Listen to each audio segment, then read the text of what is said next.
hutang PTPTN tertunggak RM5 bilion. Seramai 400,000 peminjam PTPTN tak pernah bayar langsung pinjaman menyebabkan tunggakan sebanyak RM5 bilion. Ini bukan sikit-sikit punya jumlah.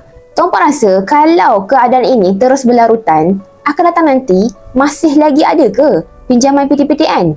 Macam mana dengan nasib anak-anak kita? Bagi ibu bapa yang cakna dengan keadaan ini, mereka dah pun mula buat tabungan pendidikan anak-anak sejak lahir lagi.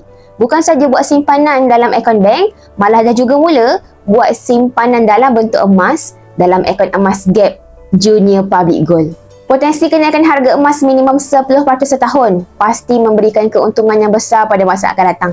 Bukan ibu ayah saja yang dapat menarik nafas lega, malah anak-anak juga tak perlu menanggung hutang sebelum dapat kerja. Bagi ibu ayah yang nak mulakan simpanan emas untuk anak-anak, boleh rujuk pin video cara mulakan simpanan emas Public Gold atau klik link bio untuk saya bantu sebaiknya, insya-Allah.